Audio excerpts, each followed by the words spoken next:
শাকিব খান হচ্ছে নিশ্চুপ নীরবতা, আমার তাকে মনে হয়েছে বাংলাদেশের যে কোনো ইস্যুতেই। উনি টপ খান, অবশ্যই হি ইজ বেস্ট।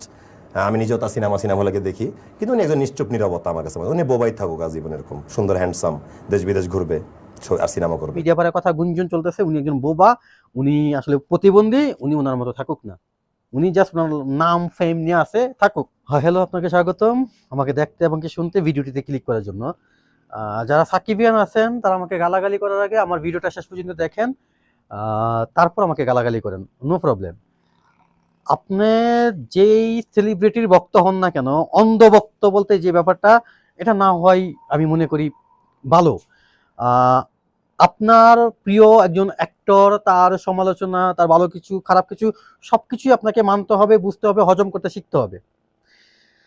আমি সাকিব খানকে নিয়ে কথা বলবো। সাকিব খান বাংলাদেশের ইন্ডাস্ট্রিতে এখন মেগা স্টার বলেন, সুপার স্টার বলেন, ওভারঅল সব দিক থেকেই এখন তার অবস্থান তুঙ্গে। জয়কালে ক্ষয় নাই, মরণকালে ওষুধ নাই। এখন তার ক্ষয় হবে না, এখন তার সবকিছুতেই জয় জয়কার। বিষয়টা আরেকটু সুন্দর করে আমি ক্লিয়ার করে বুঝিয়ে বলি। বাংলাদেশের মিডিয়া ইন্ডাস্ট্রিতে এখন সাকিব খানকে টপকাবে এরকম হিরো জন্ম নেয়নি, এখন পর্যন্ত আসেনি আর কি, সরি এখন পর্যন্ত আসেনি, বা আসার সম্ভাবনা আগামী 5 থেকে 6 বছর বা 10 বছর পর্যন্ত সম্ভাবনা। আমার আমার প্রেডিকশন যদি আমি করি, আমার মতে এই সাকিব খান এখন বাংলাদেশের mega star, superstar, hero number one. যেভাবেই আপনাকে তাকে প্রেজেন্ট করেন সেটাই, তাকে যেই উপমায় আপনি দেন, ওকে। এই সাকিব খান নীরব, বোবা। বাংলাদেশের যেই কোনো অরাজকতার সৃষ্টি হোক, বন্যা, বাংলাদেশের রাজনীতির প্রেক্ষাপট, বাংলাদেশের দুর্যোগ অবস্থা, যেই কোনো পরিস্থিতি, অনেক শিল্পী, অনেক আর্টিস্ট, অনেক অ্যাক্টর বা অনেক পরিচালক বা রাস্তায় নামে বা দু একটা কথা বলে সমালোচনা করে, সেটা যে কোনো একটা পক্ষ নিয়ে বলতে পারে, আবার বিপক্ষে বা থেকেও বলতে পারে। কিন্তু সাকিব খান এই জায়গায় একটু ব্যতিক্রম। এটা নিয়ে অনেকের প্রশ্ন, এটা নিয়ে অনেকেই কথা বলা বলি করে যে যেমন শামীম হাসান সরকার ভাই একটা অনুষ্ঠানে উনি বলছে উনি একজন বোবা, উনি চুপচাপ আছে, চুপচাপ থাকুক। তো ওনার মতো জায়গা, এরকম একটা জায়গায় থাইকা আপনার যদি ন্যায়ের পথে কথা না বলেন, যেটা সত্য সেটা যদি আপনি না বলেন, কিংবা একটা বাংলাদেশের দুর্যোগ যেমন বন্যা কবলিত মানুষদের পাশে দাঁড়ানো থেকে শুরু করা, এখন অনেকে ভাবে বলতে পারেন যে উনি তো অন্যভাবে দিচ্ছে বা উনি ফিজিক্যালি ফেস করতেছে না, বাট ওনার একটা ভলেন্টিয়ার আছে, বা উনি আসলে এই ব্যাপারগুলো তো আসলে মিডিয়াতে আসতেছে না। দিচ্ছে ঠিক আছে, আবার আসলেও আমি দেখিনি আর কি, যদি তার ফ্যানরা দেখে থাকেন, মিডিয়াতে আসলেও অনেকের সামনে যাচ্ছে না। কেন যাচ্ছে না? যেমন অপবিশ্বাস গেছে, বুবলি গেছে, তাদের গুলো কিন্তু মিডিয়াতে চলে আসছে হুটহাট। এখন তার পক্ষ থেকে আসলে কতটুকু গেছে, বিশেষ করে আমি জাস্ট এই রিসেন্ট যে বন্যাটা গেল এটা নিয়ে যদি আমি কথা বলি, তো এই সাকিব খান যেই কোনো পরিস্থিতিতে বাংলাদেশের ভালো খারাপ মন্দ সবকিছু মিলে একদম সাইলেন্ট। একজন সুপারস্টার বা মেগা স্টারের কাছ থেকে এরকমটা আশা করা আসলে আমরা আশা করি না। আমরা চাই উনি অবশ্যই ওনার জায়গায় ঠিক থেকে, এখন বাংলাদেশে তো আসলে রাজনৈতিক মারপ্যাচ, এই জায়গায় হয়তোবা চাইলেও উনি অনেক কিছু বলতে পারে না, বা এই ব্যাপারটা নিয়ে সামনে আসতে পারে না। ইভেন উনি আওয়ামী লীগের পক্ষ হয়ে ভোটও পর্যন্ত চাওয়া হয়েছে বা চাইছে, এখন বাধ্য হয়েছে হয়তো বা অনেকে বলবেন, আই থিঙ্ক এটা বাধ্য করা হয়েছে, আমিও আপনাদের সাথে একমত। কিন্তু